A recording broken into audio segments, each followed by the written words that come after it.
Covid आया उस time पर बहुत लोगों ने स्टेरॉइड्स लिए। Steroids themselves cause osteoporosis. Steroids cause something which we call avascular necrosis. Hip की जो बॉल होती है वो खराब हो जाती है। तो हिप आर्थराइटिस और हिप रिप्लेसमेंट के केसेस काफ़ी बढ़ गए हैं कोविड के बाद, क्योंकि लोगों ने इंटरनेट पे देख देख के अपने आप से स्टेरॉइड लेने शुरू कर दिए। तो अगर किसी को समझना हो कि उन्हें धूप लेने का बेस्ट टाइम कौन सा है, पता करना हो कि उनको ज़्यादा से ज़्यादा उस वक्त विटामिन डी मिल सके, कोई ऐसे स्पेसिफिक टाइमिंग है? सुबह की धूप सबसे अच्छी है, अनफिल्टर्ड है, इतनी गर्मी नहीं है कि आप वो पाएँ अपना आपको हार्म करे, वो हीट स्ट्रोक या किसी चीज़ की दिक्कत हो।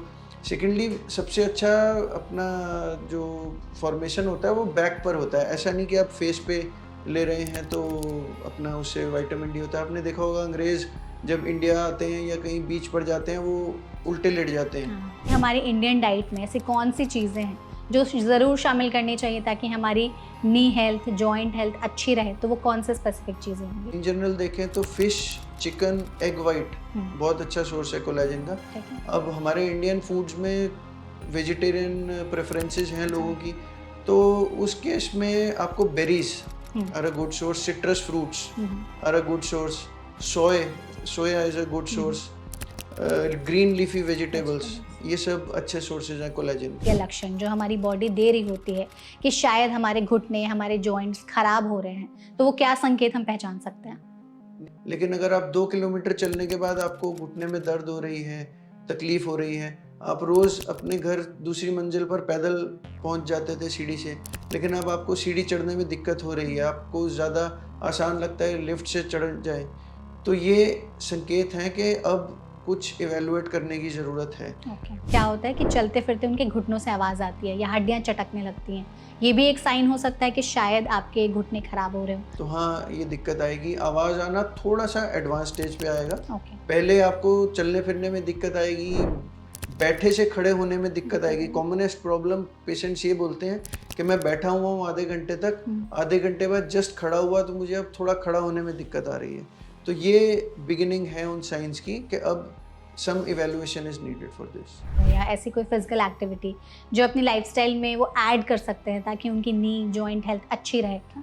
सो क्वाड्रिसेप एक्सरसाइजेज में हम पेशेंट को बोलते हैं कि आप घुटना सीधा करिए, 10 सेकंड होल्ड करके रखिए और फिर उसको मोड़िए। अच्छा। फिर सीधा करिए, 10 सेकंड होल्ड करिए, मोड़ लीजिए।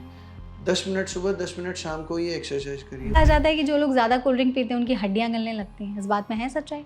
कोल्ड ड्रिंक्स यूरिक एसिड भी बढ़ाते हैं। सो यूरिक एसिड से स्टोन्स बनने का चांस रहता है, जॉइंट्स में गाउट होने का चांस रहता है। कि हमारे जॉइंट्स और नी कहीं ना कहीं अफेक्ट हो रहे हैं, तो क्या क्या चेंजेस देखने चाहिए? जैसे बहुत सारे लोगों के साथ हो जाते हैं, हड्डी निकल जाती है। सबसे पहला तो आपके जॉइंट में पेन शुरू होगा। आप रोज जो काम रेगुलरली करते थे उसमें दिक्कत आएगी।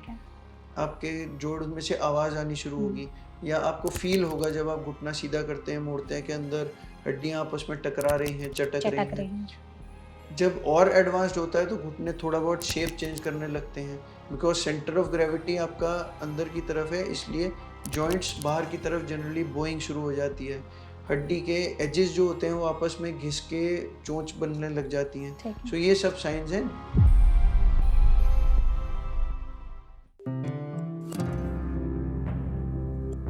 इंडिया में आईसीएमआर और एम्स की स्टडीज की माने तो लगभग 28% अडल्ट्स ऐसे हैं जो इस वक्त नी पेन से सफ़र कर रहे हैं। इतना ही नहीं, एक एज ग्रुप के बाद इंडिया में हर तीसरा इंसान किसी न किसी फॉर्म में ओस्टियोआर्थराइटिस या हड्डियों से रिलेटेड प्रॉब्लम से आजकल सफ़र कर रहा है। और अगर हम मेट्रो सिटीज़ की बात करें तो पिछले 10 सालों में नी रिप्लेसमेंट सर्जरी के जो केसेस हैं वो 3 गुना बढ़ चुके हैं। तो ऐसे में इन सब के पीछे रीज़न क्या हो सकता है? हमारी सेडेंटरी लाइफस्टाइल, हमारे एक्सरसाइजेस का बहुत ज़्यादा कम हो जाना, फिजिकल एक्टिविटी कम हो जाना, ओबेसिटी का बढ़ना और विटामिन डी की डेफिशिएंसी। इसके अलावा भी ऐसे बहुत सारे रीजंस हैं जो कहीं ना कहीं हमारे नी और जॉइंट के जो हेल्थ है उसको अफेक्ट कर रहे हैं। लेकिन आपको चिंता करने की ज़रूरत नहीं है, क्योंकि हमने इस सेशन को इसीलिए ऑर्गेनाइज किया है जिसमें हम नी हेल्थ, जॉइंट हेल्थ के बारे में बहुत ही ब्रीफली डिस्कस करेंगे कि इसको सही रखने के लिए हम क्या कर सकते हैं, लाइफस्टाइल में क्या बदलाव कर सकते हैं, क्या चीज़ें हैं जो डाइट में शामिल कर सकते हैं, इसके अलावा इसके ट्रीटमेंट ऑप्शंस हमारे पास आज के समय में क्या क्या अवेलेबल हैं। इसके लिए हमारे साथ इस सेशन में जुड़े हैं डॉक्टर गुरदीप सिंह, जो कि कंसल्टेंट है, जॉइंट रिप्लेसमेंट और ऑर्थोपेडिक्स मणिपाल हॉस्पिटल में। तो डॉक्टर, सबसे पहले तो सेशन में आपका बहुत बहुत स्वागत है। Thank you, good morning. Thank you so much doctor, session में हमारे साथ जुड़ने के लिए। और ये एक ऐसा टॉपिक है जो आई थिंक लोगों के बारे में इस वक्त उनको जानना बेहद ज़रूरी है, क्योंकि नी और जॉइंट हमारे बॉडी का एक ऐसा ऑर्गन है जिसको अगर हमने ध्यान नहीं दिया समय रहते तो हमें बहुत सारी बीमारियों के खतरे की तरफ पहुंचा सकता है और बहुत ही ज़्यादा बुरी तरह से अफेक्ट भी करता है। आप डॉक्टर ऑर्थोपेडिक से आपके पास इतने सारे केसेस आते होंगे, आपको क्या लग रहा है कि यंग एज में इतने ज़्यादा नी और जॉइंट रिलेटेड जो प्रॉब्लम्स है वो बढ़ रही हैं, उसके पीछे क्या स्पेसिफिक रीजंस हो सकते हैं? देखो, जैसे आपने शुरू में बोला, हुँ। मेजॉरिटी रीजंस तो आप ऑलरेडी बता चुके हैं। हुँ, हमारा लाइफस्टाइल चेंज हो गया है। एक हुँ, टाइम था जब we were used to walking around. हुँ, अब बैठ के सामने सामान लेने जाना है तो भी you try to go in your vehicle and all, your walking has reduced. Hmm, dietary factors हैं, सनशाइन कम हो गई है, विटामिन डी का इनटेक कम हो गया है, हाँ, विटामिन डी की प्रोडक्शन कम हो गई है। डाइट की इतनी नॉलेज अगर लोगों को नहीं है, फास्ट फूड वगैरह, जंक फूड वगैरह बहुत बहुत ज़्यादा इंक्रीज है। हो गया है। सो जो कैल्शियम रिच फूड्स हैं वो थोड़े कम हो गए हैं लोग हुँ, लेना। थोड़ा डायग्नोसिस बढ़ गया है, हुँ, थोड़ी अवेयरनेस बढ़ गई है लोगों की कि there are treatment options available. कुछ एक चीज़ें हैं, जैसे कोविड आया, हुँ, उस टाइम पर बहुत लोगों ने स्टेरॉइड्स लिए। हाँ, Steroids themselves cause osteoporosis. Steroids cause something which we call avascular necrosis. Hip की जो बॉल होती है वो खराब हो जाती है, तो हिप आर्थराइटिस और हिप रिप्लेसमेंट के केसेस काफ़ी बढ़ गए हैं हुँ, कोविड के बाद, क्योंकि लोगों ने इंटरनेट पे देख देख के अपने आप से स्टेरॉइड लेने शुरू कर दिए। हुँ, plus steroid was also one of the treatments Covid के लिए। हुँ। सो ये सारे फैक्टर्स हैं जिसकी वजह से अब ये इंसिडेंसेस बढ़ रहे हैं। बिल्कुल। तो जिस हिसाब से आजकल केसेज़ इतने ज़्यादा बढ़ रहे हैं, आपने इतने सारे कॉज़ेज़ भी बताए, उसको हम थोड़ा-सा एक-एक करके समझने की कोशिश करते हैं। सबसे पहले आई थिंक हम सभी जान रहे हैं इस वक़्त कि इंडिया में विटामिन डी की डेफ़िशिएंसी जो है वो कितनी ज़्यादा बढ़ गई है। जबकि धूप का सोर्स मतलब धूप जो है हमारे पास इतनी एडुकेट मात्रा में मौजूद है, फिर भी लोग धूप नहीं ले रहे हैं।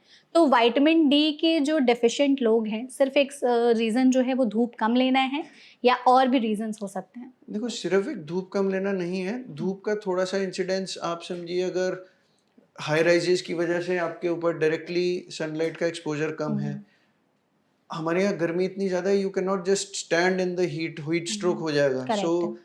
अपना पॉल्यूशन की वजह से डायरेक्ट जो अपना सनलाइट आती थी, that is filtered through a haze. हाँ, सो इसलिए इफ़ेक्टिव जो सनलाइट इनटेक है which helps the body to form vitamin D, वो रिड्यूस हो गया है। हुँ, प्लस जैसे मैंने बोला कि फ़ास्ट फूड वगैरह, जंक फूड वगैरह बढ़ गए हैं। बच्चों को दूध पीने से ज़्यादा मज़ा आता है बर्गर और पिज़्ज़ा ब खाने खाने में। में। तो उस वजह से ये इनटेक और अपना फॉर्मेशन कम हो गया है विटामिन डी और कैल्शियम का। तो अगर किसी को समझना हो कि उन्हें धूप लेने का बेस्ट टाइम कौन-सा है, पता करना हो कि उनको ज़्यादा से ज़्यादा उस वक़्त विटामिन डी मिल सके, कोई ऐसा स्पेसिफिक टाइमिंग है? सो सुबह की धूप सबसे अच्छी है, अनफ़िल्टर्ड है। हुँ, इतनी गर्मी नहीं है कि नहीं, आप वो पाएँ अपना खड़े रह आपको पाएँ। हार्म करे, जी। वो हीट स्ट्रोक या किसी चीज़ की दिक्कत हो। सेकंडली सबसे अच्छा अपना जो फ़ॉर्मेशन होता है वो बैक पर होता है। ऐसा नहीं कि आप फेस पे ले रहे हैं तो अपना उससे विटामिन डी होता है। आपने देखा होगा अंग्रेज़ जब इंडिया आते हैं या कहीं बीच पर जाते हैं, वो उल्टे लेट जाते हैं। हाँ, So back is the best source of absorption vitamin of D, vitamin D. अपना सन रे absorption and vitamin D formation. Okay, तो उसको भी लेने का कोई सही तरीका है धूप का? सही तरीका, जब आप कन्वीनिएंट हो, whenever you can go outdoors, एक तो आपका वॉकिंग वगैरह इंक्रीज होगी, your sedentary lifestyle is improved into a more active lifestyle. Hmm, and obviously जब आप आउटडोर्स हैं, you can not have sunlight indoors. Hmm. So the best way is go outdoors, that not only increases your activity but even आपका sunlight का intake भी improve होता है उससे। Okay. तो जैसे आपने कहा कि जो फ़ॉरेनर्स आते हैं इंडिया में वो अपनी बैग की तरफ मुड़ कर के ज़्यादा लेते हैं। लोग जो यूजुअली धूप लेने सुबह में जाते हैं, तो ऑब्वियसली कपड़े-वपड़े पहने रहते हैं। तो अगर फुल क्लोथ्स पहन कर के जा रहे हैं तो धूप का अब्ज़ॉर्प्शन उसमें बेटर हो पाएगा या नहीं, ज़्यादातर जो एक्सपोज़र हाफ ज़रूरी है? स्लीव्स में ऑब्वियसली बेटर होगा। हुँ, जितना आपका स्किन अनकवर्ड है, हाँ, उतना आपका बेटर एब्जॉर्प्शन होता है बिल्कुल। सनलाइट का। हुँ, लेकिन जो सुबह की धूप होती है वो बहुत कम आती है, इतनी कि मतलब बॉडी उतना अब्ज़ॉर्ब नहीं कर पाता है, जो बाद की देखिए, धूप हीट होती है। और धूप 2 अलग चीज़ें हैं। हुँ, इट इज़ नॉट कि दोपहर को आपको गर्मी ज़्यादा लग रही है तो धूप बेटर मिल रही है। अच्छा, सो इट इज़ धूप धूप जिसमें आप अपने आप को हार्म नहीं करें। अब आप जून की दोपहर की गर्मी में। 12 बजे की हीट में नहीं बैठ सकते। हम्म। आप 10 मिनट में परेशान होके वापस हम्म। इंडोर आ जाएंगे। सो प्लेजेंट धूप is more useful for a longer duration. तो कोई ऐसा ड्यूरेशन भी है कि कितने देर के लिए अगर आप सुबह की धूप में बैठते हैं तो विटामिन डी ज़्यादा मिलेगा? सी लेट अस से आधा घंटा सुबह, आधा घंटा शाम को बैठें तो दैट इज गुड इनफ। ठीक है। प्लस आपका डाइटरी कैल्शियम वगैरह का हुँ, इंटेक बेटर रखें। अपना अच्छी rich source calcium and vitamin D लें। ओके, मिल्क लें, मिल्क प्रोडक्ट्स लें। ठीक है। डाइट पर ही हम बात कर लेते हैं क्योंकि जैसा हमने बात भी की कि नी और जॉइंट हेल्थ से जो रिलेटेड है वो डाइटरी चीज़ें भी हैं। तो अगर किसी को समझना हो कि हमारी इंडियन डाइट में ऐसी कौन-सी चीज़ें हैं जो ज़रूर शामिल करनी चाहिए ताकि हमारी नी हेल्थ, जॉइंट हेल्थ अच्छी रहे, तो वो कौन से स्पेसिफिक चीज़ें होंगी? सो देखिए, एक तो कैल्शियम और विटामिन डी ज़रूरी है, उसके साथ जॉइंट्स में कोलेजन मिलता है। ठीक है, सो कोलेजन के भी अच्छे सोर्सेज़ सोर्सेज़ हैं। हैं। सो अगर आप इन जनरल देखें तो फिश, चिकन, एग व्हाइट हुँ, बहुत अच्छा सोर्स है कोलेजन का। ठीक है। अब हमारे इंडियन फूड्स में वेजिटेरियन प्रेफ़रेंसेस हैं लोगों ज़्यादा। की, तो उस केस में आपको berries hmm, are a good source, citrus fruits hmm, hmm, are a good source, soy soya is a good hmm, hmm. Source. Green leafy vegetables, vegetables, ये सब अच्छे सोर्सेज हैं कोलेजन के। Okay. So collagen, vitamin D, calcium, इनका diet में अच्छा intake रखना है आपने। ओके। हम जब विटामिन डी और कैल्शियम की बात करते हैं तो बचपन से हमारे दिमाग में दूध का ही एक वो है फिक्स है कि मिल्क एंड मिल्क प्रोडक्ट्स से ही आपको इससे ज़्यादातर मिलेगा। तो इस बात में सच्चाई है कि सिर्फ मिल्क और मिल्क प्रोडक्ट्स जो हैं वो ज़्यादातर कैल्शियम और विटामिन डी प्रोड्यूस करते हैं या उसके अलावा भी सिर्फ सोर्सेज हैं? सिर्फ नहीं, हुँ, बट हाँ गुड सोर्स। प्लस ये है कि इन इफेक्ट बच्चे को सबसे पहली चीज़ आप दूध ही दूध ही देते देते हैं। हैं। एंड जितने ये अपना पाउडर्ड फार्मूलाज होते हैं जो टेस्ट एनहांस करते हैं, अगर आपका बच्चा उस टेस्ट की वजह से हुँ, एक ग्लास दूध खुशी-खुशी पी पी लेता है, लिया। That is a very good beginning. Okay. And if you continue, आप आगे जाके भी दूध लेते रहें, तो then that is one of the easiest hmm, hmm, sources. दूध की तरह कुछ लोगों को अगर इंटॉलरेंस है तो दही ले सकते हैं, ओके। पनीर ले सकते हैं, हुँ, चीज़ ले सकते हैं। सो ये कॉमनेस्ट सोर्सेज़ हैं जो कि ईज़िली अवेलेबल है हुँ, एंड ऑलमोस्ट हर किसी को पसंद है। अगर दूध नहीं पसंद तो दही ऑलमोस्ट हर किसी को पसंद होती है। और आप एक्स्ट्रावेगेंट बाहर जाके आप सर्च करके एवोकाडो ढूँढो और ये सब ढूँढो, उससे अच्छा आप दूध, दही, पनीर जो कि हर किसी के घर में अवेलेबल होते अवेलेबल हैं है। एंड आप इज़िली कंज़्यूम कर सकते हैं। इसको भी खाने का कोई ऐसा स्पेसिफिक क्वांटिटी है कि एक दिन में जब आप कितना है? खुश हों, जितना आप खुश हों। जितना खुश हो। अच्छा डॉक्टर, जैसे हमने मिल्क एंड मिल्क प्रोडक्ट्स की बात की, आपने नॉन वेजिटेरियन सोर्सेज़ की बात की, इसमें नट्स एंड सीड्स का भी रोल होता है? हाँ, नट्स एंड सीड्स भी अच्छे सोर्स हैं। हुँ, सो कैश्यू नट्स वगैरह आप खाइए। ठीक है। All of this, like I said, जो इट इज़ नॉट कि आपने इसको दवाई की तरह इस्तेमाल करना हाँ, है। जो आपको पसंद है खाना, हुँ, वो खाइए। जंक फूड और फास्ट फूड से थोड़ा परहेज़ हुँ, रखिए। वो ओबेसिटी भी इंक्रीज़ करते हैं बिल्कुल। एंड अपना आगे जाकर उतना हेल्पफुल नहीं होते, आपको कार्डियक प्रॉब्लम्स ज़्यादा होंगी हुँ, हुँ। इन सब से। सो इन इफेक्ट ये चीज़ें ज़्यादा अच्छी हैं rather than fast food and junk food. आजकल जैसे मिलेट्स का रोल काफ़ी ज़्यादा बढ़ गया है, लोग मिलेट्स इंट्रोड्यूस कर रहे हैं अपनी डाइट में। मिलेट्स में भी कुछ ऐसे हैं जो कैल्शियम और विटामिन डी के अच्छे हाँ, सोर्सेज़ हैं? बिल्कुल, अपना रागी ज्वार वगैरह काफ़ी अच्छे हैं हुँ, एंड ओबेसिटी भी ये कम कम करते हैं। करते हैं। हुँ, सो अपना all sources which are easily available to you and main चीज़ है आपको पसंद आने चाहिए। पसंद आनी अब चाहिए। आप ज़बरदस्ती कोई चीज़ खाएँ जो आपको नहीं पसंद, हाँ, that will not help you because correct. आप एक क्वांटिटी से ज़्यादा उसको नहीं नहीं कंज़्यूम खा कर सकते। पाएँगे। हुँ। सो जो भी अच्छा सोर्स हो, जो आपको पसंद हो, जो आप अपनी डेली डाइट में इंट्रोड्यूस कर सकते हैं, इंक्लूड कर सकते हैं, रेगुलर ले सकते हैं, दोज़ आर गुड। ओके। तो हमने जैसे डाइट पर इतनी ज़्यादा बातचीत की है, अगर हमें समझना हो कुछ ऐसे संकेत या लक्षण जो हमारी बॉडी दे रही होती है कि शायद हमारे घुटने, हमारे जॉइंट्स खराब हो रहे हैं, तो वो क्या संकेत हम पहचान सकते हैं? देखिए, प्लेन एंड सिंपल अगर किसी आदमी को ये डायग्नोस करना है तो जो आप रेगुलरली कर पा रहे हैं, हुँ, अगर वो करने में आपको दिक्कत होनी शुरू हो रही है ठीक है। और रेगुलरली हो रही है, तो then that is your body sign के कुछ गड़बड़ गड़बड़ है। है। हुँ, अगर आप रोज़ 6 किलोमीटर चलते थे, लेकिन अगर आप 2 किलोमीटर चलने के बाद आपको घुटने में दर्द हो रही है, तकलीफ़ हो रही है, आप रोज़ अपने घर दूसरी मंजिल पर पैदल पहुँच जाते थे सीढ़ी से, लेकिन अब आपको सीढ़ी चढ़ने में दिक्कत हो रही है, हुँ, आपको ज़्यादा आसान लगता है लिफ्ट से चढ़ जाएँ, तो ये संकेत हैं कि अब कुछ इवैल्यूएट करने की ज़रूरत है। ओके। अगर आपको वन्स इन अ व्हाइल हो रही है, आपका जॉब रिलेटेड कोई है कि हुँ, ऑफिस में बहुत देर बैठे रहना पड़ रहा है, जब ऑफिस से घर आते हैं तो थक रहे हैं, तो it's a different thing. But अगर रेगुलरली आपको कोई दिक्कत आ रही है या आपको on and off pain killer लेने पड़ रहे हैं, तो you have to get it evaluated. आप चेकअप कराइए, किसी डॉक्टर को दिखाइए। वो ज़रूरी होगा तो आपके एक्सरेज वगैरह, बेसिक इन्वेस्टिगेशंस वगैरह कराएंगे, ब्लड टेस्ट कराएंगे, which will help you diagnose कि कोई दिक्कत हो रही है। अगर स्पेसिफिक कुछ ऐसे सिम्टम्स समझने हो, जैसे कई बार लोगों को क्या होता है कि चलते-फिरते उनके घुटनों से आवाज़ आती है या हड्डियाँ चटकने लगती हैं। ये भी एक साइन हो सकता है कि शायद आपके घुटने खराब हो रहे हो या जॉइंट में कुछ दिक्कत हो बिल्कुल। रही सो हो। एक्टिव डेली लाइफ हुँ, अगर आपकी ऑल्टर हो रही है, तो that is a sign that it needs attention. Okay. अगर आपको रोजमर्रा के काम करने में, जमीन में बैठने में, इन सब में दिक्कत आने लग रही है, तो हाँ, ये दिक्कत आएगी। आवाज आना थोड़ा सा एडवांस स्टेज पे आएगा। ओके, पहले आपको चलने फिरने में दिक्कत आएगी, बैठे से खड़े होने में दिक्कत दिक्कत आएगी। आएगी। कॉमनेस्ट प्रॉब्लम पेशेंट्स ये बोलते हैं कि मैं बैठा हुआ हूँ आधे घंटे तक, हुँ। आधे घंटे बाद जस्ट खड़ा हुआ तो मुझे अब थोड़ा खड़ा होने में दिक्कत आ रही है। तो ये बिगिनिंग है उन साइंस की कि अब some evaluation is needed for this. आपने कहा कि बहुत सारे लोगों को बैठने से उठने में दिक्कत आती है, तो अगर लेट्स सपोज़ कोई ज़मीन पर बैठा हुआ है, अगर उससे बिना सपोर्ट के उठने में प्रॉब्लम हो रही है, तो ये भी एक संकेत हो सकता है? बिल्कुल हो सकता है। हुँ, तो हम पेशेंट्स को यही एडवाइस करते हैं कि अगर आप रेगुलर योगा वगैरह नहीं करते तो करते हैं। ज़मीन पे बैठना अवॉइड करें अच्छा, after a certain age. So after 35-40 avoid sitting on the floor या चौकड़ी मार के ज़मीन पे बैठना। बैठना, हमारे इंडियंस में खाने की बहुत आदत है कि ज़मीन पे बैठ के बैठ के चौकड़ी खाना। मार के हुँ, खाते हैं। So if you are a regular yoga practicer, hmm, it's a different thing, you ठीक आर है। Used to it. हुँ, बट अगर आपने दिन में सिर्फ 10 मिनट रात को खाने खाने के लिए ज़मीन पर बैठना है, बैठ तो it increases the strain on your knee. Okay. So ज़मीन पर आलती-पालती चौकड़ी मार के नहीं बैठें, ये हम एडवाइस करते हैं। इंडियन टॉयलेट में squatting hmm, is more strainful on the knee.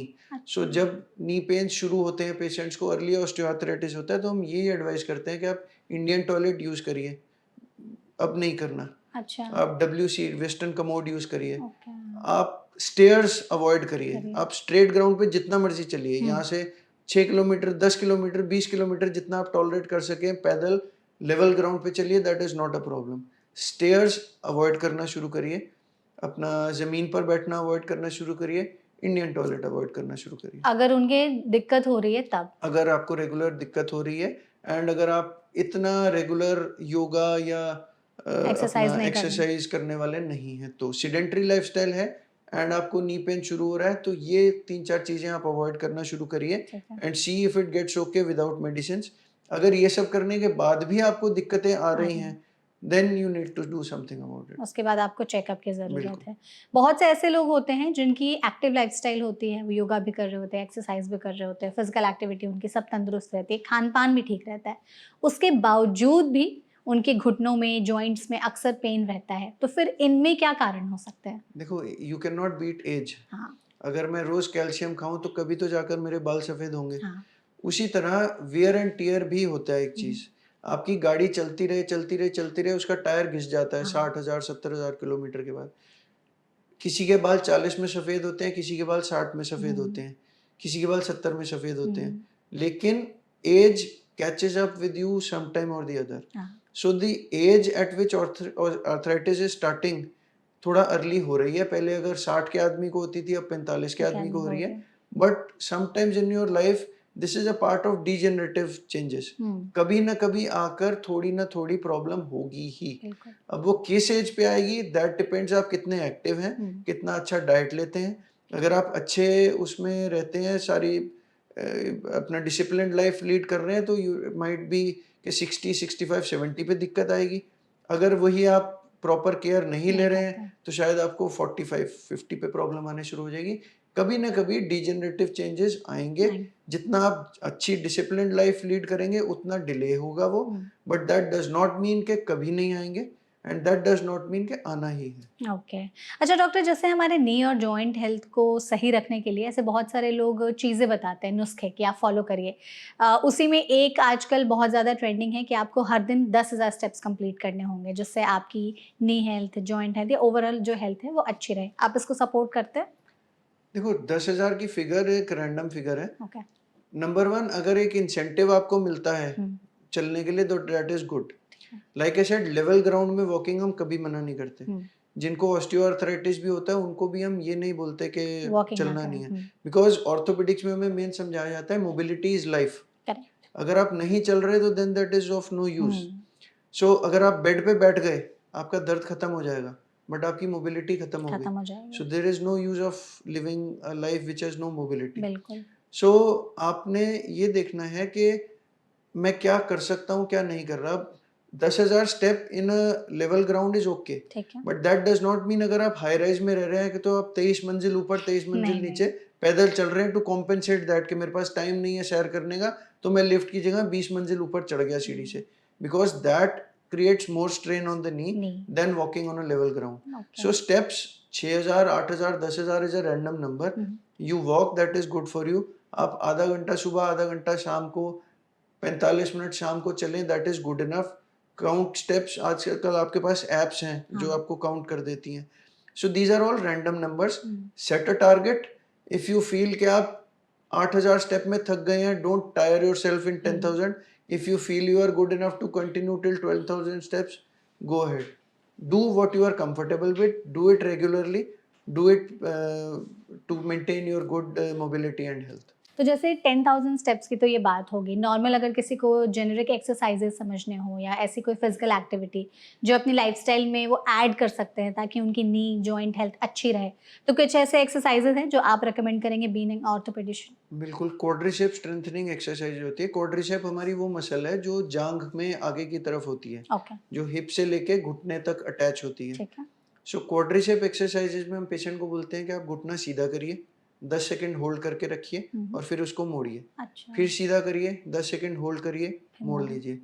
10 minute सुबह, 10 मिनट शाम को ये एक्सरसाइज करिए। उससे क्या होता है, एक तो आपकी जॉइंट की मोबिलिटी रहती है, दूसरा जो आपकी नी कैप होती है, कटोरी होती है, वो मसल स्ट्रेंथ की वजह से लिफ्ट ऑफ होती रहती है। सो वो रगड़ नहीं खाती आपके जांग की हड्डी और टांग की हड्डी के साथ। सो अर्ली ऑस्टियोआर्थराइटिस में क्वाड्रिसेप स्ट्रेंथनिंग एक्सरसाइज बहुत यूजफुल होती है। प्लस वो जॉइंट को, कार्टिलेज को मूव करके न्यूट्रिशन भी देती रहती है अंदर, जो सैनोवियल फ्लूइड होता है उससे। सो ये एक्सरसाइज बहुत अच्छी है। प्लस जो मैंने आपको बताया, परहेज में चौकड़ी नहीं मारना, जमीन पे नहीं बैठना, इंडियन टॉयलेट नहीं यूज करना। ओके। तो जैसे हमने एक्सरसाइज की बात की, बहुत सारे लोग क्या करते हैं कि सुबह उठते ही जॉगिंग या रनिंग पर चले जाते हैं, तो बहुत ज़्यादा अगर उनके घुटने पर स्ट्रेन हो रहा है तो इससे उनको दिक्कत हो सकती है आगे चल करके? हो सकती है। उसके लिए हम अगेन एडवाइस करते हैं कि पहले थोड़ा वार्म अप करके दौड़िए। दूसरा, अच्छा है अगर आप मिट्टी पे दौड़िए। मिट्टी पर? ट्रेडमिल या हार्ड सरफेस पेवमेंट पे दौड़ने में आपने न्यूटन का लॉ पढ़ा होगा, every action has an equal and opposite reaction. So जितनी हार्ड सरफेस पे आप दौड़ेंगे उतना आपके नी को जर्क ज्यादा लगेगा। अगर आप मिट्टी पे, गीली मिट्टी पे दौड़ेंगे, स्पोर्ट्स शूज पहन के दौड़िए, नंगे पैर दौड़ने की जरूरत नहीं है। लेकिन अगर आप मिट्टी पे दौड़ेंगे तो उसका रिएक्शन कम होता है hard, because of the soft surface, इसलिए वो घुटने को कम डैमेजिंग होती है। आपने पढ़ा होगा जो वाघा बॉर्डर पे ये परेड होती है शाम को, क्लोजिंग वाली, उसमें जो अपना सिपाही करते हैं वो बहुत ऊंचा ऊंचा स्टॉम्प करते हैं अपने पैर को, आपने देखा होगा। They develop very early osteoarthritis. Most of them have osteoarthritis. Because वो इतनी हार्ड सरफेस पे जोर जोर से घुटना मार रहे हैं अपना। सो अगर आप हार्ड ट्रेडमिल या पत्थर वाले पेवमेंट पे दौड़ें, उससे बेटर है अगर आप सॉफ्ट मिट्टी पे, घास पे दौड़ें, स्पोर्ट्स शूज पहन के दौड़ें, बट सॉफ्ट सरफेस पे दौड़ें। ओके। तो डॉक्टर फिर ऐसे आप हमें मिस्टेक्स बता सकते हैं जो हम अपनी लाइफस्टाइल में आए दिन कर रहे होते हैं जाने अनजाने में ही, जिससे हमारे जो घुटने हैं या जॉइंट्स है वो अफेक्ट हो रहे हैं और आगे चल करके हमें ओस्टियोपोरोसिस या आर्थराइटिस के खतरे की तरफ बढ़ा रहे हैं? सो मिस्टेक्स यही है कि मैं रेगुलरली अगर योगा या एक्सरसाइज नहीं करता, सिर्फ मैं रात का खाना खाने के लिए जमीन पर चौकड़ी मार के बैठ रहा हूँ, तो मैं अपने घुटने को उस 10 मिनट के लिए उतना स्ट्रेन दे रहा हूँ जिसकी मुझे आदत नहीं है। उसी तरह मेरे को अगर बहुत ज्यादा एक्सरसाइज की आदत नहीं है और मैं दौड़ के सीढ़ियां चढ़ रहा हूँ, कई बार हमें आदत होती है 2-2, 3-3 सीढ़ी दौड़ के चढ़ते हैं, उसमें एक तो आप घुटने पे जर्क लगा रहे हैं, दूसरा ट्विस्टिंग एंड फॉलिंग का चांस है, तीसरा चीज लेडीज में बहुत हाई पेंसिल हील्स अगर आप पहने तो they increase the knee strain. उसकी जगह आप थोड़ा कम हाइट का प्लेटफॉर्म पहने, that is better then pencil heels, और उसमें ज्यादा ट्विस्टिंग एंकल और नी इंजरी, हिप इंजरी, गिरने का भी चांस ज्यादा रहता है। सो वार्म अप करके दौड़िए, अगर आपने एक्सरसाइज करनी है, पहले एक छोटा सा वार्म अप का पीरियड रखिए, उसके बाद हेवी एक्सरसाइज करिए। अगर आप रेगुलर एक्सरसाइज करते हैं, वेरी गुड। बट अगर आप इरेगुलर, हफ्ते में एक बार, 2 हफ्ते में एक बार, 3 हफ्ते में एक बार करने वाले हैं, तो जरा ध्यान रखिए कि आप क्या क्या कर रहे हैं। एकदम से इतना नहीं करना कि पूरे हफ्ते की एक्सरसाइज कवर कर लेनी है एक ही दिन में। सो रेगुलर करिए, छोटा करिए, which is better then irregular and aggressive and excessive exercise. Okay. आपने जैसे यहाँ पर बताया कि जो लड़कियां हील्स पहनती हैं उनमें ज़्यादा थोड़ा रिस्क रहता है, तो अगर हमें समझना हो कि हमारे जो फुटवेयर है उसका कितना रोल है हमारे नी और जॉइंट हेल्थ में, तो उसको कैसे समझेंगे और किस तरह के फुटवेयर हमें चूज़ करने चाहिए अगर हम चाहते हैं लंबे समय तक हमारे घुटने और जॉइंट्स हेल्दी रहें?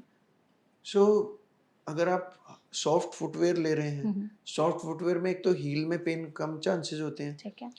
प्लस जितनी एंकल की हाइट कम ले रहे हैं आप, उतना नी जॉइंट पे, देखिए आप खुद समझिए, अगर आप टेढ़ा पैर रख रहे हैं तो आपके नी को उल्टी डायरेक्शन में बेंड करना पड़ेगा ताकि आप आगे ना गिरें। बिल्कुल। अगर आप 45 डिग्री पैर रख रहे हैं एंकल पे, तो आपके नी पर ऑलमोस्ट 40-50% स्ट्रेन इंक्रीज हो रहा है। सो जितना आपका हील कम होगा, उतना आपके नी पे स्ट्रेन कम पड़ेगा, उतना आपके बैक पे स्ट्रेन कम पड़ेगा।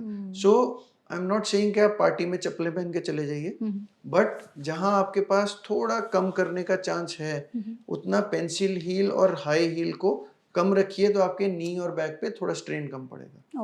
आजकल जैसे सॉफ्ट फुटवेयर का भी जो है ट्रेंड बहुत ज़्यादा मार्केट में है कि आप सॉफ्ट फुटवेयर्स पहनिए, या ऐसे शूज़ वगैरह भी आ रहे हैं जिसकी जो सोल रह रही है वो बहुत ज़्यादा सॉफ्ट रह रही है। ये हमारे घुटने और जॉइंट्स के लिए सही होते हैं? बिल्कुल। तो जितना वैसा जितना सॉफ्ट होगा, उतना पैर पे, नी पे, बैक पे स्ट्रेन कम पड़ेगा। ओके।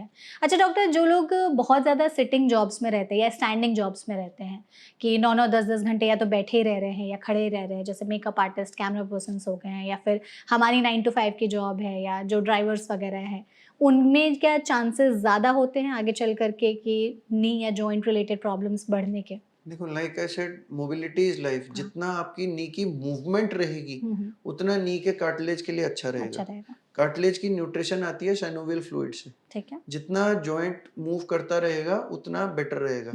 आपने देखा होगा, जो बेड रिडन पेशेंट्स होते हैं, बिस्तर पे होते हैं, आईसीयू में होते हैं, उनकी फिजियोथेरेपी करवाई जाती है। इवन जब वो अनकॉन्शियस होते हैं, उनके घुटने, जॉइंट्स मुड़वाए जाते हैं, क्योंकि जितना जॉइंट की मूवमेंट रहेगी, उतना जॉइंट के कार्टिलेज की इंप्रूवमेंट बेटर रहेगी। सो उसी तरह जितना आपका सीडेंटरी काम है, अगर आप बहुत ज़्यादा देर बैठे हुए हैं, तो हम सजेस्ट करते हैं कि आप आधे घंटे बाद जस्ट उठिए, एक गिलास पानी पिए, वापस आके बैठ जाइए। आपकी थोड़ी एक ब्रेक हो गई, आपकी थोड़ी मूवमेंट हो गई।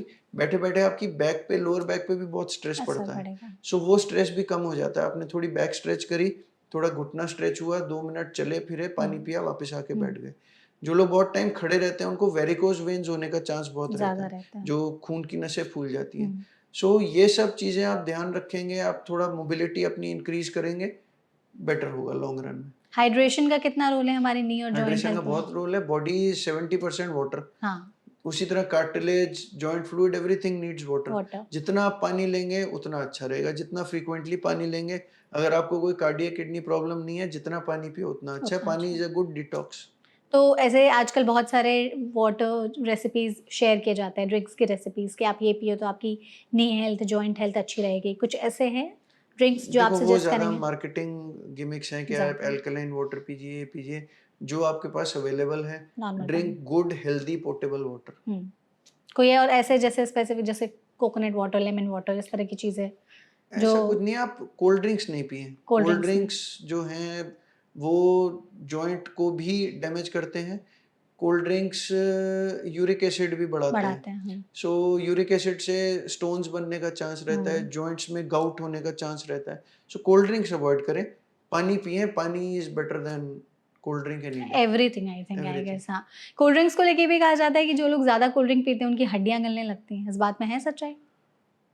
हड्डियाँ तो नहीं गलने लगती, बट हाँ, बिकॉज ऑफ ऑल दिस काफ़ी हार्मफुल है, एंड ऑस्टियोपोरोसिस भी इंक्रीज करते हैं। जैसे मैंने बताया, यूरिक एसिड स्पेसिफिकली जॉइंट्स को ही हार्म करता है। सो यूरिक एसिड से हाइपर यूरिसीमिया में गाउट होता है, जिससे जोड़ खराब होते हैं। तो कई बार हम देखते हैं, पेशेंट आता है पैर के दर्द के साथ। पैर के दर्द के हर पेशेंट का हम पहली चीज़ यूरिक एसिड चेक कराते हैं, और काफ़ी फ्रीक्वेंटली उनका डायग्नोज ही यूरिक एसिड इस तरह होता है कि वो फुट के पेन के साथ आए, और हमें पता लगा कि उनका यूरिक एसिड बढ़ा हुआ है। ओके, ठीक है। शुगर का भी कई बार हमें इस तरह पता लगता है। शोल्डर जॉइंट बहुत कॉमनली अफेक्ट होता अफेक्ट है। होता है। तो पेशेंट जब आता है कि मुझे फ्रोजन शोल्डर है, मेरा कंधा बिना किसी चोट के अपने आप से उठना कम हो गया है, अच्छा, तो हम उसका शुगर चेक कराते हैं और उसको भी पता नहीं होता कि अपना मुझे शुगर था, एंड इंसिडेंटली उसके ब्लड टेस्ट में पता पता लगता है कि लगता वो है। डायबिटिक है। ओके, तो डायबिटीज़ का भी रोल है इसमें? डायबिटीज का बिल्कुल रोल है। हुँ, डायबिटीज से कार्डियक कॉम्प्लिकेशंस हो सकते हुँ, हैं, डायबिटीज से ओबेसिटी बढ़ती है, बढ़ती है। वजन बढ़ता है, डायबिटीज से ऑस्टियोपोरोसिस बढ़ता है, डायबिटीज से जॉइंट स्टिफनेस बढ़ता है। आपने जैसे डायबिटीज़ की बात की कि डायबिटीज़ भी कहीं न कहीं हमारे घुटनों को अफ़ेक्ट करते हैं या अगर यूरिक एसिड बढ़ जाए तो।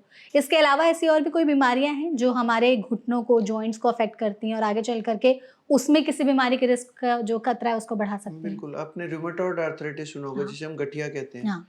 गठिया बच्चों को भी होता है जिसे जुवेनाइल रूमेटॉइड आर्थराइटिस बोलते हैं। 9 साल के बच्चे भी आते अच्छा, हैं जॉइंट डिफॉर्मिटीज के के साथ। साथ। सो रूमेटॉइड आर्थराइटिस काफ़ी कॉमन है। हुँ, हुँ। इसमें स्पेसिफिकली जॉइंट्स ही अफेक्ट होते अफ़ेक्ट हैं। होता है। जॉइंट्स की डिफॉर्मिटीज बहुत बढ़ जाती हैं। हुँ, आपने देखा होगा उंगलियां टेढ़ी हो टेढ़ी हो जाती गई हैं, हैं, पैर पैर टेढ़े हो टेढ़े हो जाते जाते हैं। हैं। उन्हीं लोगों के घुटने और हिप भी बहुत जल्दी इन्वॉल्व होते हैं। हुँ, इनफैक्ट उनको ऑस्टियोपोरोसिस बहुत होता है। रूमेटॉइड आर्थराइटिस पेशेंट्स का जब हम नी रिप्लेसमेंट करते हैं हुँ, हुँ। तो हमने देखा उनकी हड्डियां बहुत सॉफ्ट होती हैं। अच्छा। फिर इस तरह ही पोस्ट ट्रॉमेटिक आर्थराइटिस होता है। आपको कोई चोट लगी है, हुँ, आपको कोई फ्रैक्चर हुआ है जो कि जॉइंट के अंदर गया है। ठीक है। उसमें post traumatic it is not possible कि आप उतना अच्छा रिक्रिएट करें जितना भगवान ने आपको जॉइंट दिया था। दिया हुआ। अगर जॉइंट के अंदर का फ्रैक्चर है तो वो थोड़ा बहुत कार्टिलेज डैमेज करेगा ही हुँ, हुँ। करेगा। सो उसमें आगे जाकर आर्थराइटिस डेवलप होने का चांस बहुत ज़्यादा है। बढ़ जाता है। प्लस जिस तरह हमने पहले पढ़ा कि अपना शुगर में वज़न बढ़ने से, ओबेसिटी से हुँ, जितना ज़्यादा ज़ोर होगा जॉइंट्स के ऊपर, उतना। उतना ऑस्टियोआर्थराइटिस होने का चांस ज़्यादा है। और डिजेनरेटिव एज रिलेटेड आर्थराइटिस 50, 60, 70 की उम्र के बाद जो डिजेनरेटिव चेंजेस होते हैं, उनकी वजह से तो आर्थराइटिस होता है। सो ये मेन रीज़न्स हैं आर्थराइटिस के। ओके। अच्छा डॉक्टर क्या इसमें मेन और वुमेन में भी डिफरेंशिएशन है कि किनमें ज़्यादातर रिस्क होता है हाँ, आगे चल विमेन कर के नी या विमेन जॉइंट विमेन प्रॉब्लम्स होने को का ज़्यादा चांस है रिस्क है? बिकॉज़ पोस्ट मेनोपॉज़ल हाँ, ऑस्टियोपोरोसिस बहुत कॉमन है। करेक्ट है। मेनोपॉज़ के बाद अगर कैल्शियम इंटेक वगैरह नहीं है, हुँ, एस्ट्रोजन हार्मोन कम होने की वजह से जॉइंट में थोड़ी इन्फ्लेमेशन की इंसिडेंस इंक्रीज़ होती है। एस्ट्रोजन कम होने की वजह से ऑस्टियोपोरोसिस ज़्यादा होता है। प्लस इन जनरल भी अगर आप एक्टिविटी लेवल देखिए, फीमेल्स का थोड़ा कम होता है। अपना झुकने का अपना काम करने का वो थोड़ा-सा ज़्यादा है हुँ, कंपेयर्ड टू मेल्स। मेन। सो इसलिए फीमेल्स में और प्लस डाइटरी थोड़ा ध्यान कम रखना, हुँ, हुँ। प्रेगनेंसी के दौरान कैल्शियम, विटामिन डी की कमी होना, हाँ, बच्चे की फीडिंग के टाइम पे कैल्शियम, विटामिन डी की डेफिशिएंसी होना। सो इन सब की वजह से फीमेल्स में इंसिडेंस थोड़ा ज़्यादा पाया जाता है। ओके। आपके पास ज़्यादातर केसेज़ किस एज ग्रुप से रिलेटेड या फिर क्या ज़्यादातर नी और जॉइंट हेल्थ रिलेटेड प्रॉब्लम्स लेकर के आते हैं लोग? मोस्टली एज रिलेटेड होते हुँ, हैं, जो डिजेनरेटिव ऑस्टियोआर्थराइटिस होता है। ठीक है। गठिए के काफ़ी केसेस आते काफ़ी होता है। हैं। जैसे मैंने बताया कोविड के बाद स्टेरॉयड स्टेरॉइड्स की वजह इंड्यूस्ड से। हिप आर्थराइटिस के केसेस आते हैं। बच्चों में जुवेनाइल रूमेटॉइड आर्थराइटिस के केसेस आते हैं। एंड बिकॉज़ ऑर्थोपेडिक्स है तो जो पोस्ट ट्रॉमा फ्रैक्चर्स के बाद के जॉइंट खराब होते हैं, आर्थराइटिस के केसेस हैं वो आते हैं। अगर बॉडी में कुछ ऐसे बदलाव समझने हों कि हमारे जॉइंट्स और नी कहीं न कहीं अफ़ेक्ट हो रहे हैं, तो क्या-क्या चेंजेस देखने चाहिए? जैसे बहुत सारे लोगों के साथ हो जाते हैं, हड्डी निकल जाती है, पैर टेढ़े हो जाते हैं, तो इसके अलावा कुछ ऐसे बदलाव देखने चाहिए? सो सबसे पहला तो आपके जॉइंट में पेन शुरू हो होगा। जाएगा, आप रोज़ जो काम रेगुलरली करते थे उसमें दिक्कत आएगी। ठीक है। आपके जोड़ में से आवाज़ आनी शुरू हुँ, होगी, या आपको फ़ील होगा जब आप घुटना सीधा करते हैं, मोड़ते हैं कि अंदर हड्डियाँ आपस में टकरा रही हैं, चटक रही चटक हैं। रही हैं। जब और एडवांस्ड होता है तो घुटने थोड़ा बहुत शेप चेंज करने लगते हैं, बिकॉज़ सेंटर ऑफ ग्रेविटी आपका अंदर की तरफ है, इसलिए जॉइंट्स बाहर की तरफ जनरली बोइंग शुरू हो जाती है। हड्डी के एजेस जो होते हैं वो आपस में घिस के चोंच बनने लग जाती हैं। ठीक है। सो ये सब साइन्स हैं कि आप एक्स-रे करवाइए, डायग्नोज़ करवाइए और फिर आगे जो भी ट्रीटमेंट है वो करवाइए। बहुत सारे लोगों को ऐसे देख कर के भी कहा जाता है ना कि इनकी चाल बदल गई है थोड़ी-सी। तो चाल कैसे बदल रही है कि समझ जाएँ कि शायद जॉइंट और नी अफ़ेक्टेड है?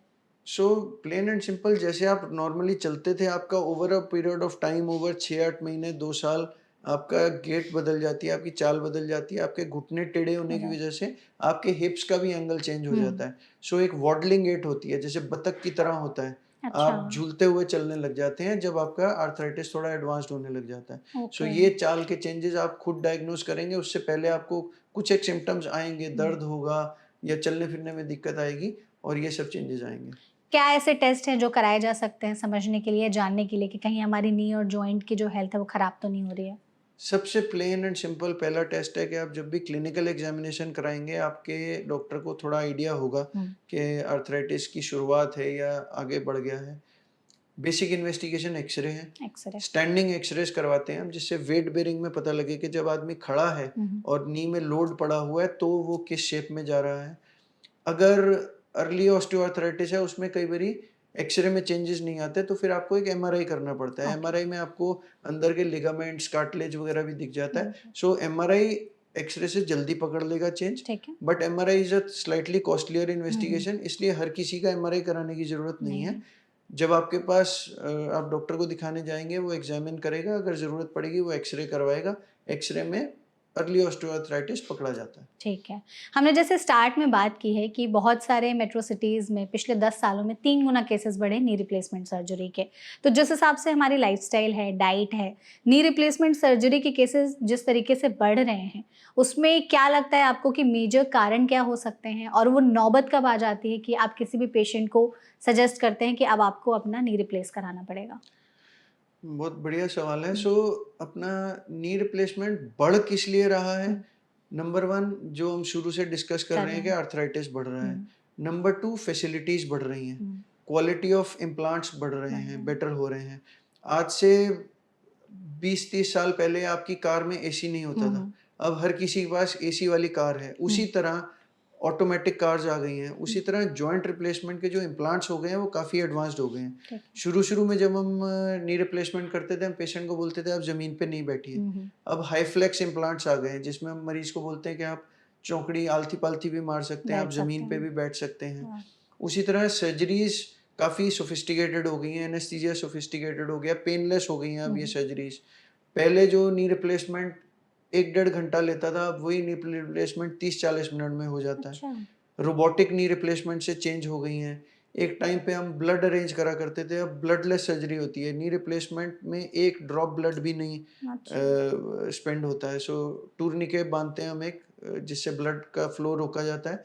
सो सर्जरी के दौरान एक बूँद ब्लड भी नहीं निकलता है नी ओके। रिप्लेसमेंट करते वक़्त। सो टेक्नोलॉजी भी एडवांस हो गई है, डायग्नोसिस भी एडवांस हो गया, पेशेंट ट्रीटमेंट भी। अवेयरनेस भी एडवांस हो हुँ, गई है एंड डिज़ीज़ भी एडवांस हो गया। बिल्कुल। जिस हिसाब से मतलब डिज़ीज़ बढ़ रही है, उस हिसाब से ट्रीटमेंट बिल्कुल। में भी एडवांसमेंट्स बिल्कुल, तो आ ही क्योर रहे भी हैं। बेटर हो गया है और डिज़ीज़ भी ज़्यादा बढ़ गया है। तो अगर किसी की नी रिप्लेसमेंट सर्जरी हो गई है, कुछ ऐसी चीज़ें हैं जो उन्हें लाइफ़ टाइम के लिए अपनी ध्यान रखना चाहिए कि हाँ, अगर हमारे घुटने बदल चुके हैं, तो इन बातों का हमेशा ध्यान रखना होगा? देखिए, घुटना बदला है, हुँ, घुटने के नीचे और ऊपर की हड्डी सेम है। सेम है। सो जो प्रिकॉशंस पहले थी, हुँ, वो प्रिकॉशंस बाद में हैं।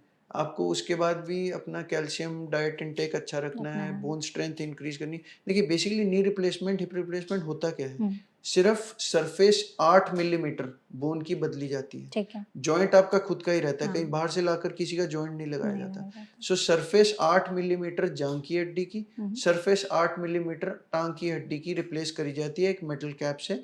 बाकी जोड़ आपका खुद का ही रहता है, उसके नीचे और ऊपर की हड्डी सेम ही रहती है। ओके। सो आपका डाइटरी, कैल्शियम और वो सब सेम रहेगा। हुँ, सिर्फ़ ये है कि जो आपकी मोबिलिटी कम हो गई थी, जो आपका पेन बढ़ गया था, जो आपका काम करने की क्षमता कम हो गई थी, वो सब बैक टू नॉर्मल हो जाएगा। नॉर्मल हो जाएगी। ओके। तो आई थिंक इस सेशन में हमने नी जॉइंट हेल्थ पर काफ़ी अच्छी खासी बातचीत की है। हम चाहते हैं डॉक्टर कि बीइंग एन ऑर्थो आप हमारी ऑडियंस को कुछ ऐसे टिप्स ज़रूर सजेस्ट करें, जो उन्हें लॉन्ग टर्म में उनकी नी हेल्थ, जॉइंट हेल्थ को बढ़िया फिट रखने में हेल्प कर सकती हैं। देखो स्टार्टिंग से अगर बेसिक से स्टार्ट करिए तो आपका कैल्शियम इंटेक, डाइट हमेशा अच्छा रहना अच्छा रहना चाहिए। चाहिए। आपका फिज़िकल एक्टिविटी लेवल अच्छा रहना हुँ, चाहिए। सेडेंटरी लाइफ़स्टाइल आपका अगर ऑफ़िस में है तो घर आके सैर करिए, हुँ। रात को सैर पे जाइए। आपके शेड्यूल पे डिपेंड करता है। आपको अपने टाइम में से अपने शरीर के लिए टाइम निकालना है। निकालना पड़ेगा, अगर आप बिल्कुल। पूरा दिन बिज़ी रहेंगे, बर्नआउट हो जाएगा। कभी हुँ, न कभी जाकर आपको इसका खामियाज़ा भुगतना पड़ेगा। बिल्कुल। सो इसलिए body and life comes first. Hmm, find time for yourself. अपनी एक्टिविटी लेवल, डाइटरी लेवल अच्छा रखिए, लाइफ़स्टाइल अच्छा रखिए। अगर आपको सिम्पटम्स आ रहे हैं, हुँ, डरिए मत, उसका जाकर टाइम पर डायग्नोसिस करवाइए। आज की डेट में अच्छे ट्रीटमेंट्स आ गए हैं, आपका टाइमली डायग्नोसिस होगा। ज़रूरी नहीं है आप उस स्टेज पर जाइए जब चलना फिरना बिल्कुल मिनिमम हो गया है, आप उसकी ट्रीटमेंट करवाइए। अगर आपका डॉक्टर सजेस्ट करता है कि फिजियोथेरेपी से, दवाइयों से ठीक हो जाएगा, ज़रूरी नहीं है कि हर नी पेन में रिप्लेसमेंट होगा। रिप्लेसमेंट हो जाएगा, हाँ। अगर फिजियोथेरेपी दवाइयों से कम होता है वो ठीक हो जाएगा। हुँ। अर्ली ऑस्टियोआर्थराइटिस में कई बार हम घुटने में इंजेक्शन लगाते हैं, ओके। उसी से सेटल हो जाता है। उसके आगे जाकर दूरबीन से सर्जरी होती है, आर्थ्रोस्कोपी। कई बार नी रिप्लेसमेंट की ज़रूरत नहीं है, सिर्फ दूरबीन सर्जरी से काम चल जाएगा। अगर नी रिप्लेसमेंट या हिप रिप्लेसमेंट की भी ज़रूरत पड़ती है, तो आज की डेट में इतने अच्छे और एडवांस्ड इम्प्लांट्स आ गए हैं, इतनी अच्छी टेक्नोलॉजीज़ आ गई हैं, रोबोटिक्स आ गया है कि आपका इलाज अच्छे से अच्छा हो सकता है, वर्ल्ड क्लास हो सकता है। बिल्कुल। आज की डेट में इंडिया में जो ट्रीटमेंट हो रही है that is at par with Europe and US. Okay. Cost is maybe 1/5, हाँ। बट ट्रीटमेंट में, इम्प्लांट्स में we are lagging behind no one in the world. हमारे पास बाहर से स्टूडेंट्स आते हैं ट्रेनिंग के लिए, and our surgeons go abroad for training, oh! So we are at par with the rest of the world. Wow! So treatment is available for everything. आप time पे उसको डायग्नोसिस कराइए, टाइम पे उसको ट्रीट करें। तो ये चीज़ डॉक्टर आपने बिल्कुल सही कही कि जितना हो सके हम टाइमली ट्रीटमेंट कराएँ, टाइमली डायग्नोसिस करें और सिम्पटम्स को अगर अर्ली पहचान लें तो हर चीज़ जो है वो सही से परफेक्ट हो सकती है। Thank you so much doctor session में हमारे साथ जुड़ने के लिए। आपने नी हेल्थ, जॉइंट हेल्थ पर हमें बहुत ही अच्छी खासी बातचीत बताई, डाइट के बारे में, लाइफ़स्टाइल के बारे में, क्या-क्या ट्रीटमेंट ऑप्शंस हमारे पास अवेलेबल हैं। I hope you enjoyed the session. Thank you. Thank you so much and thank you so much audience, आपने इस वीडियो को यहाँ तक देखा। इसे शेयर ज़रूर करिएगा क्योंकि ये इन्फॉर्मेशन आपके लिए बहुत वैल्यूएबल होने वाली है। अगर आपके मन में कोई और सवाल रह गए हों तो आप कमेंट सेक्शन के ज़रिए हमसे पूछ सकते हैं। हम पूरी कोशिश करेंगे डॉक्टर के ज़रिए उन सभी सवालों के जवाब देने का। ऐसे और भी वीडियोज़ के लिए देखते रहिए एनबीटी लाइव।